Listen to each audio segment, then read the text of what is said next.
안녕하세요 여러분, NG쌤입니다. 네, 오늘은 3학년 2학기 기말고사 대비특강 9번째 강이고요. 오늘 수업의 주제는 조선 후기의 문화 되겠습니다.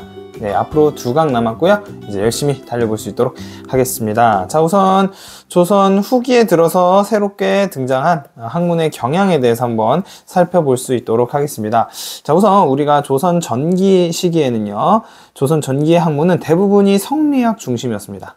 성리학, 즉 유학 중심이었는데요. 그러다가 이제 조선 후기로 들어서면서 새로운 학문의 경향이 등장하게 됩니다. 그럼 어떤 학문의 경향이 등장하게 되었는지 같이 한번 살펴볼 수 있도록 하겠습니다. 자, 우선 첫 번째로 1번 빈칸에 들어갈 단어는 실학입니다. 실학. 자, 그럼 실학이 어떤 특징이 있는지 살펴볼게요. 우선 등장 배경 같은 경우는요, 바로 양난 이후에 정부의 개혁이 대부분 실패하게 됩니다. 여기서 양난이라고 하면 임진왜란과 병자호란을 이야기하는 것이겠죠. 자, 양난 이후에 정부의 개혁이 실패하면서 사람들은 도대체 어떻게 하면 현실의 문제를 해결할 수 있을까에 대한 관심이 증대됩니다. 근데 이 현실 문제 해결에 대해서 누가 해결을 하지 못했느냐? 바로 성리학이 이 미션을 해결하지 못하다 보니까 성리학이 아니라 새로운 학문의 경향이 등장하게 된 것이죠. 아무래도 성리학은 효란 무엇이고 불효란 무엇이고 충성이란 무엇인가와 같이 뭔가 가치적인 것들, 이념적인 것들, 뭔가 어떻게 보면 비판적으로 말하면 뜬구름 잡는 소리 같은 것들을 많이 하기 때문에 실질적인 문제 해결이 힘들었다라는 것이죠. 그래서 등장한 것이 바로 지금 배우고 있는 실학인데요. 실학의 기본적인 특징은요, 바로 여기 써있듯이 실용적이고 실증적인 태도를 강조합니다. 즉 무슨 말이냐, 실제 사용이 가능해야 되고 실제 증명이 가능해야 된다. 이런 것이 기존에 있었던 성리학과는 구별되는 특징이다 라고 할 수가 있는 것이겠고요. 자, 그래서 실제로 이 실학이 연구를 했던 분야는 바로 토지제도 개혁, 그 다음에 상공업 진흥 등이 있습니다. 이런 것을 통해서 현실의 문제를 해결하고자 하였다. 이것이 실학이다. 여러분 이렇게 이해하고 계시면 될 것 같고요. 자, 이어서 등장한 두 번째 학문의 경향은요, 바로 국학입니다. 국학. 여러분들이 여기 국이라는 뜻에서 알 수 있다시피 국은 나라라는 뜻입니다. 그럼 어떤 나라에 관심을 갖는 것이냐를 살펴보면 되는 것이겠죠. 자, 우선 국학이라는 것이 등장하게 된 배경을 살펴보자면, 자, 첫 번째로 명이 멸망한 것이 있습니다. 명나라가 멸망했습니다. 자, 조선과 우리 저번에 배웠듯이 조선과 명은 4대 관계였습니다. 즉 조선 입장에서는 명나라를 떠받들어 모시는 이러한 관계였고, 이것을 우리가 4대 관계였다고 했는데요. 근데 훗날 이 명나라가 청에 의해서 멸망을 당하고 맙니다.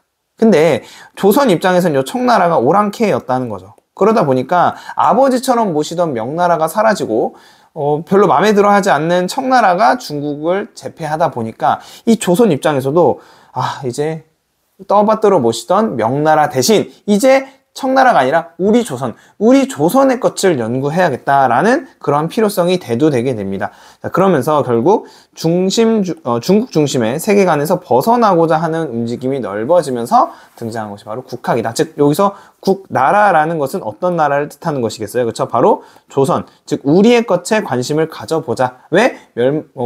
떠받들어 모시던 명나라가 멸망했기 때문이다 라고 여러분들이 이해하시면 될 것 같고요.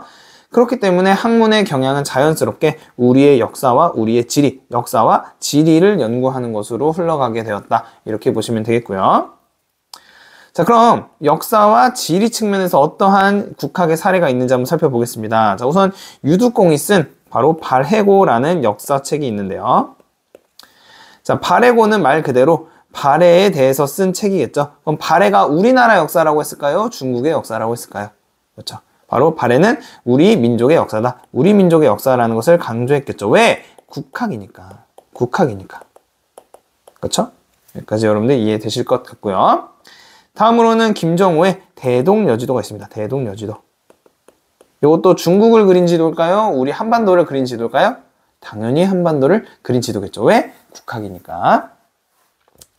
자, 이렇게 해서 실학과 국학을 비롯한 새로운 학문의 경향을 살펴봤고요. 이제 두 번째로 동아시아 문화교류, 즉 조선 후기에는 동아시아 국가들끼리 어떻게 문화교류를 했는지 살펴볼 수 있도록 하겠습니다.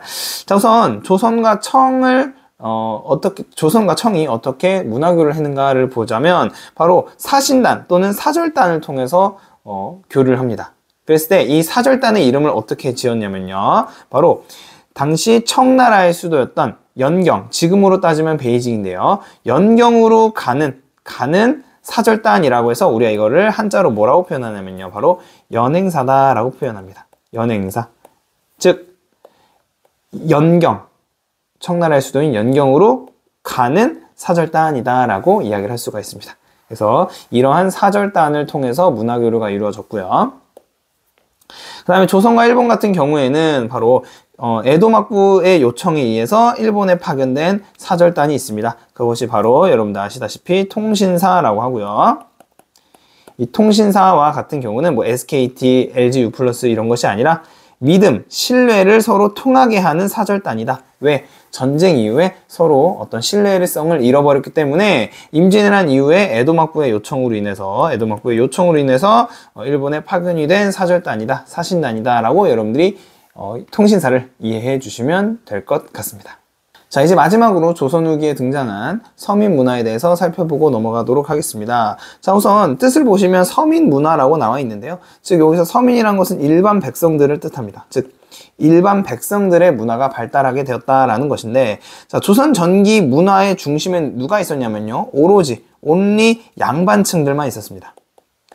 그러다가 조선 후기에 들어가서 서민들, 백성들이 문화의 중심으로 떠오르게 되는데요. 그 이유는 바로 조선 후기에 농업과 상업이 발달하면서 서민들의 경제력과 의식 수준이 향상되었기 때문이다 라고 여러분들이 이해하시면 됩니다.